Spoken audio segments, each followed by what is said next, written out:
Bem-vindos a mais um vídeo no canal Deus no Coração. Que essa mensagem possa transformar a sua vida, que Deus lhe abençoe sempre, e jamais perca a fé em Deus, que o milagre irá acontecer. Porque o sofrimento é inevitável. Não tem como a gente dizer não vamos sofrer. Mas à medida em que a gente vai colocando sabedoria na dinâmica da nossa vida, o sofrimento ele vai se tornando pedagógico em nós. A gente começa a aprender com ele. E até para enfrentar o sofrimento a gente precisa dessa disciplina diária. Até mesmo uma certa paciência, né? Sem a paciência, sem entender que o processo é um dia de cada vez, a gente não consegue superar. O luto, ele é um processo humano, inevitável, que Deus não pode tirar de nós. É sempre desafiador a gente pensar nisso, né? Porque às vezes a gente tem uma visão muito ingênua de que Deus vai nos privar do sofrimento. Eu acho que é igual o corte. Depois que a gente é cortado, a carne precisa viver o processo da cicatrização. Deus não tem como ter. É difícil ficar dizendo isso, né? Deus não tem, parece que nós estamos colocando limite à sua ação. É que nós, enquanto criaturas, nós vivemos um processo que precisa ser respeitado. Deus não invade as nossas regras. Deus não quebra as nossas regras. Então, se eu corto a mão, viverei o processo da cicatrização. Acreditar em Deus não retira de mim, claro, o direito de pedir a Ele que me ajude a viver o processo da cicatrização. Mas Deus não vai cicatrizar por mim o que eu preciso cicatrizar. Então é nessa hora que nós vamos buscar também recursos humanos, pessoas que nos amam, mesmo porque essa ação sobrenatural de Deus em nós, ela passa também pelas situações naturais. E Glaucio, é esse momento de sofrimento tão agudo, ele carece de ser vivido em boa companhia. É por isso que os grupos de terapia são tão saudáveis na vida de pessoas que precisam superar tragédias. Vejo muito isso pelo Brasil afora. Grupo de mães que perderam filhos, que geralmente nascem de iniciativas assim, né? Na tentativa de administrar uma dor, eu me junto àquele que está tentando fazer a mesma coisa. Os iguais se aproximam. A dor em comum é o ponto de partida e o ponto de chegada daquele encontro. E é tão interessante quando nós identificamos que esses grupos, eles vão sendo alimentados, eles vão sendo nutridos pela própria vontade de superar. Eu quero superar a minha dor, sinto que a dinâmica terapêutica me ajudou a dar passos na direção dessa superação, então eu quero que a outra pessoa viva o mesmo que eu consegui viver. Está me fazendo bem, quero que lhe faça também. Sei exatamente o que você está passando agora, os primeiros meses são assim mesmo, diz aquela que já está há 3 anos de sua tragédia. O primeiro mês, o segundo, é assim mesmo. Ela já conhece o processo, porque ele é normativo. O que é processo normativo? Que acontece dentro de uma norma, é para todos. Eu não tenho como sepultar o meu pai hoje e amanhã estar trabalhando como se nada tivesse acontecido. A não ser que eu não tivesse nenhuma ligação com ele. Mas o luto, a organização do luto, é processual. Tem a fase da negação. Não é possível que isso aconteceu. E ficamos um tempo, né, alimentando essa negação. Até o momento em que a alma cansada se rende e aconteceu. Aí vem a revolta. Revolta-se contra Deus, contra todos. Depois, o tempo, esse pedagogo, se encarrega de soprar um vento que vai retirando um pouco a poeira da mágoa, do ressentimento. A dor vai ficando mais suportável. A gente começa a unir uma peça a outra e a gente percebe que não foi Deus que matou o nosso filho. que a vida é assim mesmo, as tragédias acontecem, mesmo quando Deus não quer que aconteça, porque muitas vezes nós somos negligentes na parte que nos cabe do milagre da vida. Eu sempre dou esse exemplo, né? Minha irmã foi morta num acidente de ônibus, o ônibus tombou, um objeto pesado que não deveria estar sendo transportado no bagageiro caiu em cima dela, perfurou-lhe o peito e matou na hora. Eu vou dizer que isso foi vontade de Deus? Só para me entorpecer um pouquinho? Não. A gente pode morrer antes da hora, sim. É só a gente descuidar. É só a gente não fazer a parte do milagre que nos cabe. Foi uma negligência humana. Você acha que Deus iria projetar a minha irmã, uma mulher tão bonita, tão cheia de sonhos, tão cheia de futuro, para morrer de maneira tão trágica? Posso estar errado, mas na minha compreensão, Deus nos projeta para que a gente morra velhinhos na cama, depois de ter vivido uma vida muito boa, feliz. Se eu, que sou marcado pelo pecado, jamais iria querer dar um destino deste ao meu filho, vou criar esse filho aqui porque eu quero que ele morra de acidente. Não. Você tem o direito de ter as suas compreensões, de ter feito uma leitura daquela passagem que diz lá, que nenhum cabelo da nossa cabeça cai sem a permissão de Deus. Você pode ter a sua... Eu lhe respeito. Mas com toda sinceridade, toda vez que eu estou diante de uma interpretação que coloca Deus como cruel, eu me nego a acreditar. Eu me nego a acreditar que a Escritura queira dizer isso mesmo. Eu quero ter cada vez mais a iluminação do Espírito Santo para caminhar na compreensão de um Deus amoroso, que é o que Jesus me revela. Então, um Deus que fica justificando as tragédias do mundo, não. Então, mas num primeiro momento nós temos, às vezes, necessidade de acreditar que foi assim, porque foi vontade de Deus. Talvez por uma imaturidade espiritual, uma imaturidade humana. Mas depois, com o tempo, é tão bom a gente ficar livre disso.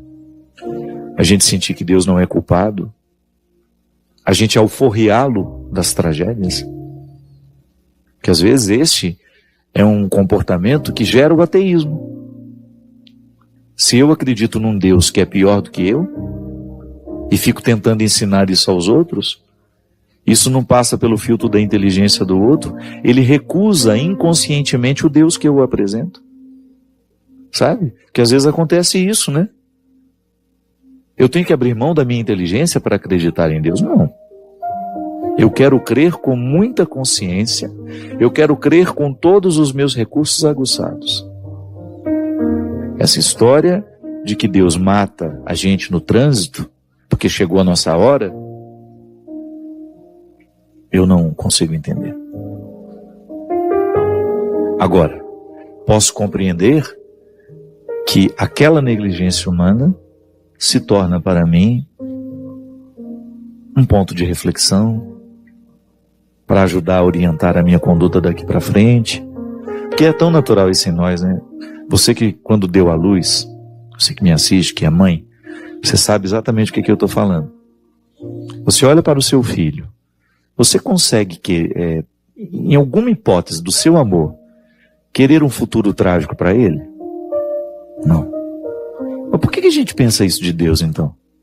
Quem nos desvirtuou para que nós tivéssemos a coragem de atribuir uma monstruosidade dessa a Deus?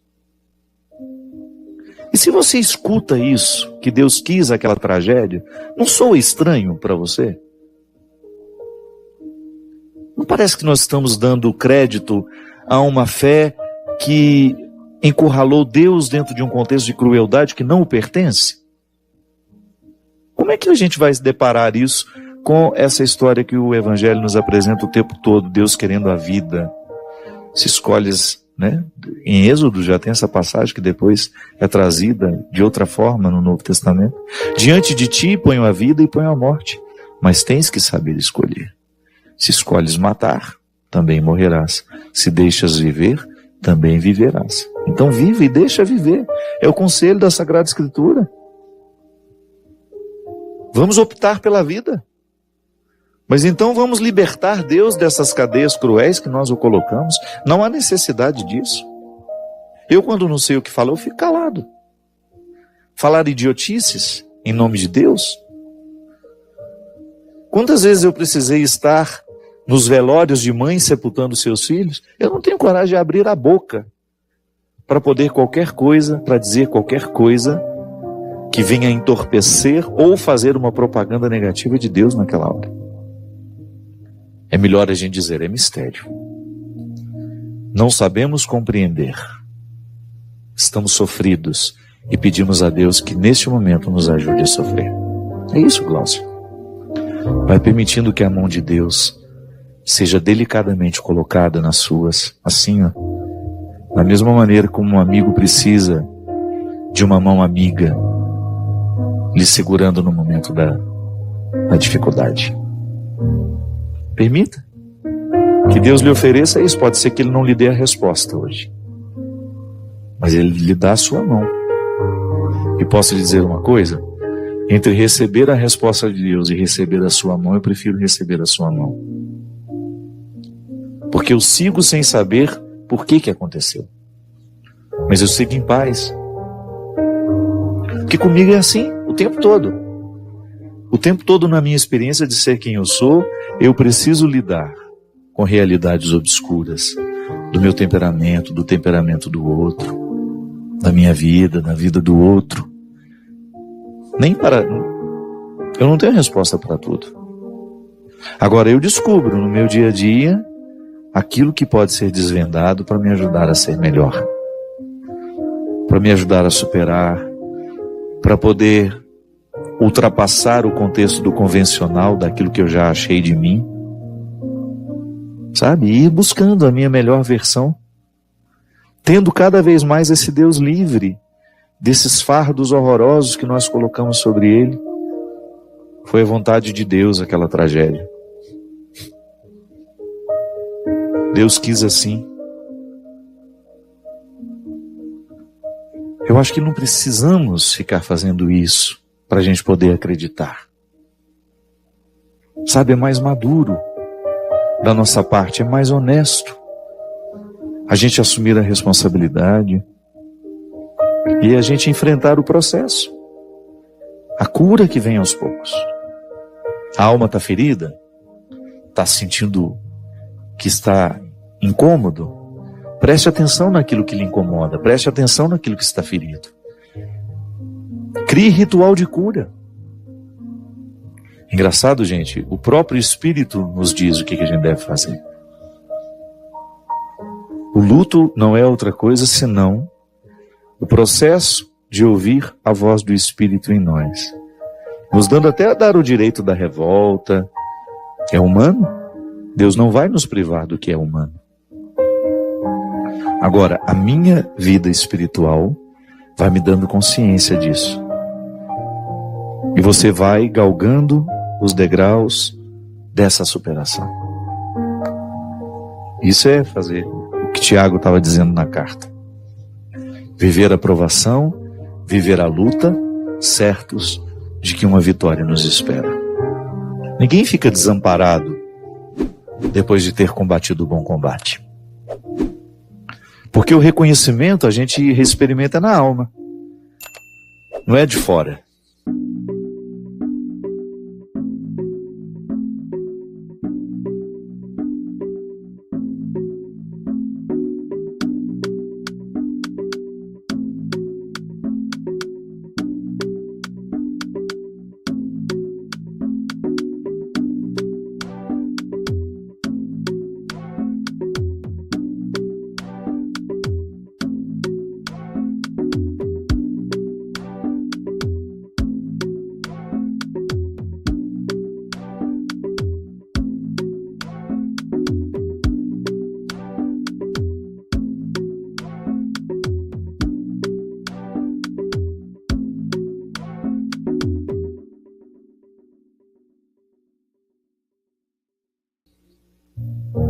É a satisfação que a gente tem de ter feito o que deveria ter feito, de ter agido como deveria ter agido.